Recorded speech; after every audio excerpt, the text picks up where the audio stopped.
উনি বুঝেছিল যে কোরআন জাতি পড়লে, হাদিস পড়লে মানুষ চুরি করে না। অথচ আজকে রাম আর বাম প্রধানমন্ত্রীর কানের কাছে খালি খোঁচায় যে কোরআন তুলে দাও। ওরা জাতিকে আপনি চোর বানাবেন। হ্যালো বন্ধুরা, আসসালামু আলাইকুম। আশা করি আপনারা সবাই ভালো আছেন। আজ একটা গুরুত্বপূর্ণ ভিডিও নিয়ে এসেছি। কেমন ছিল বঙ্গবন্ধু, আর বঙ্গবন্ধুর জীবনে কি এমন কাজ তিনি করে গিয়েছেন, যার জন্য অন্তরস্থল থেকে মাওলানা মুফতি আমির হামজা তার জন্য দোয়া করলেন এবং কি দোয়া করলেন, আর সেই বঙ্গবন্ধুকে নিয়ে কি এমন গুরুত্বপূর্ণ তথ্য দিলেন, চলুন তাহার মূল্যবান বক্তব্যে শুনে আসি। বঙ্গবন্ধুর জীবনে আমি পুরাটা জেলখানায় বসে বসে পড়ে কয়েকটা বিষয় পেয়েছি। ভাইও কয়েকটা বই লিখেছে, আমি কয়েকটা পয়েন্ট ওখান থেকে কোডও করেছি। তার অন্যতম আমার কাছে ভালো লেগেছে ওনার ইসলামিক ফাউন্ডেশনটা গঠন করা। ওনার উদ্দেশ্য ছিল, ওখানে লেখা আছে ব্যাখ্যায়, টিকাতে লিখেছে, ইসলামিক ফাউন্ডেশন গঠন করার মূল উদ্দেশ্য ছিল এইটা, জাতির লোকেরা কোরআন পড়বে, হাদিস পড়বে, চরিত্র সংশোধন করবে। আমি বাইরের দেশ থেকে কিছু যদি নিয়ে আসি, এগুলো যেন চুরি না হয়। উনি বুঝেছিল যে কোরআন জাতি পড়লে, হাদিস পড়লে মানুষ চুরি করে না। অথচ আজকে রাম আর বাম প্রধানমন্ত্রীর কানের কাছে খালি খোঁচায় যে কোরআন তুলে দাও।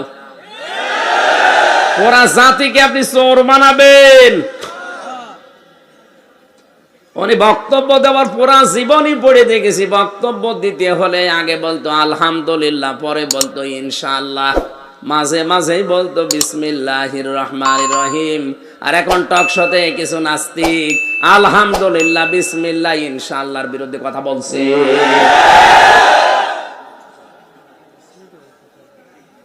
নোয়াখালীবাসী, আমি এখান থেকে যেটা শিক্ষা নিয়ে এসেছি, আমার ওই ছোট্ট মেয়েটা বঙ্গবন্ধুর হাতে গড়ায় প্রতিষ্ঠান ইসলামিক ফাউন্ডেশনের ছাত্রী। ওর প্রায় 11টা সূরা অর্থ সহ ব্যাখ্যা সহ মুখস্থ হয়ে গেছে। ও সেই কায়দায় পড়ে, আমার বাবাও পড়তে পারবে না, কারণ আমার বাবা তো ওই কালের মানুষ। আমার বাবাকে যে বলে, দাদা দেখেন তো আমার সূরা ইন্না তয়না কেমন হচ্ছে, আমার বাবা ওর কাছ থেকে ঠিক করে নেয়। অথচ বয়স মাত্র 4.5 বছর। ইন্না আ'তাইনাকাল কাউসার ফাসল্লি লিরাব্বিকা ওয়ানহার ইন্না শানিয়াকা হুয়াল আবতার। আমি যখন এই ছোট্ট মেয়েটার আমার বুকের ওপরে বসে যখন তেলাওয়াত করে, আমার মনে হয় বঙ্গবন্ধুর কথা।